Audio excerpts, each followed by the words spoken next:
Welcome, low ego action heroes. This is Debbie Levitt from deltacx.com. We're a full service CX and UX agency, and I keep hearing stories from a lot of people who contact me privately and say, this is how my bootcamp does mentoring and coaching and tutoring and advising. Does this seem right to you?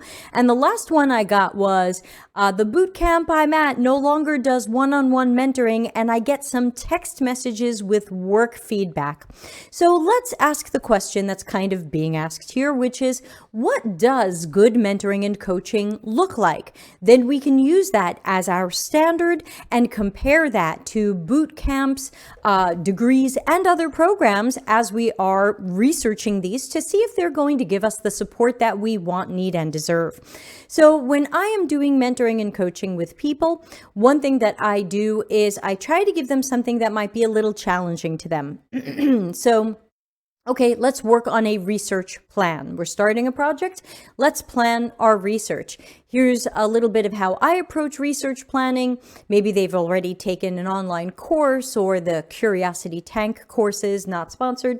So now let's work on a research plan. Work on that a little bit yourself. See where you think you should go with that and then run it by me.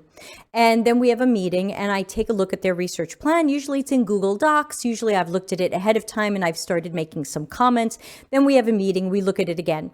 Is this research plan good? Usually it's okay, but it needs help. Where does it need help? What did this person not think of? What did this person miss? What were some questions they put in their discussion guide that are bad questions? What were some questions that could have been improved? What are some questions that they missed? We're going granularly into this person's work and looking at what went right, what went not so right, and what went really not so right, and how can they improve, and what should they have thought of that they can try next time. So it's not just here's your fish, it's teach you to fish. After we sometimes go another round with that. Go back and fix these things. Let's meet again. Let's take a look at it again. So notice that I am doing cycles and cycles of work reviews. Notice that I'm giving tough love and not just the usual cheerleading. Notice that I'm going to say, these aren't the right questions to ask, or whoa, that's kind of a bad question, or gee, we usually don't ask that. What are you trying to learn right now? Let's ask it this way.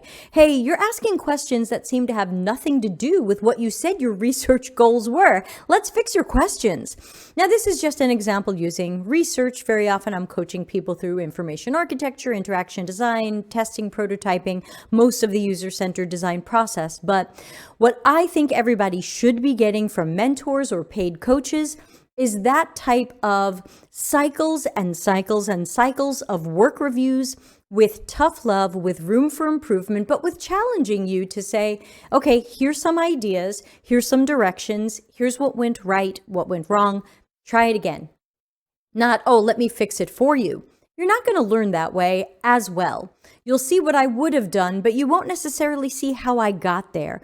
So I think some of that process helps as well in the mentoring and coaching. Why isn't this question good? I don't want to just rewrite your question for you. Let's look back at your research goals and the population you want to meet and take another fresh look at if these are good questions and should lead to you learning the things you want to learn.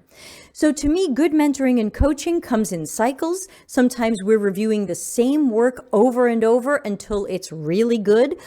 Without that, you might not know what really good work looks like. With someone who's more of a cheerleader and less about the tough love, you might show them your plan and they might think, it's good enough, just let this person do this. And they'll go, yeah, that plan's pretty good, go for it. That doesn't really fly in my world. I'm not going to tell you your plan is pretty good and go for it unless it happens to be really good and I can't find anything to change about it.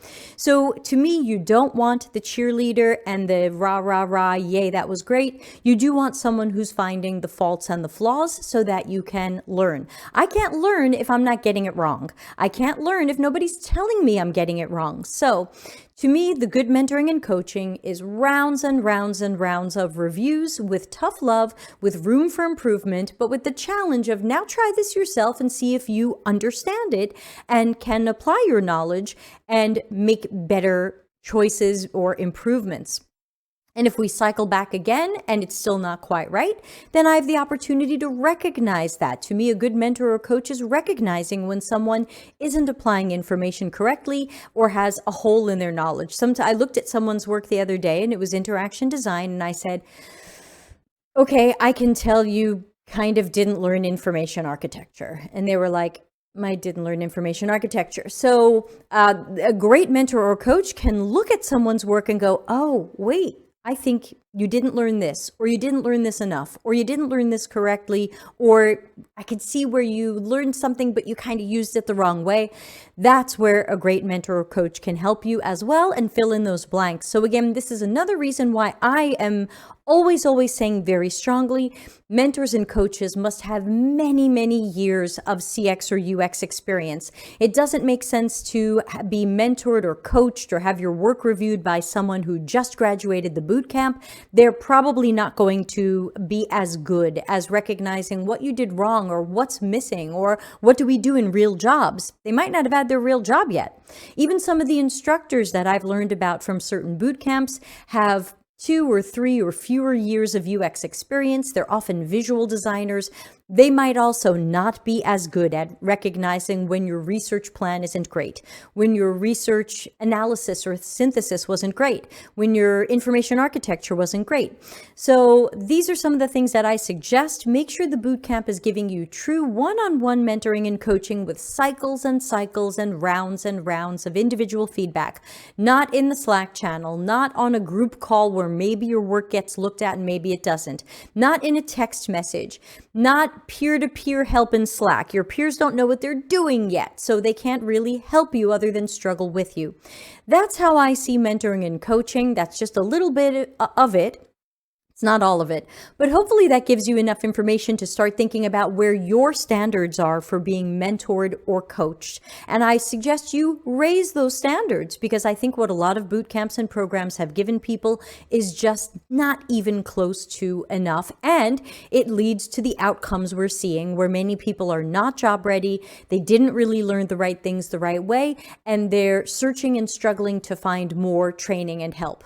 I wish they got the right training and help the first time around when they paid $6,000 to $20,000 for it. There you go. And please don't buy the bootcamp saying it doesn't scale. They just have to hire more qualified mentors and coaches, pay them appropriately, and magically there are people for you and it scales.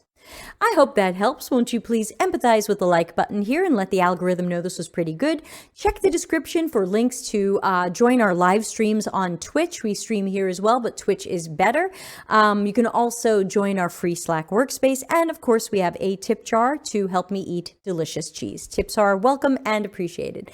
Thanks, and see you in the next video.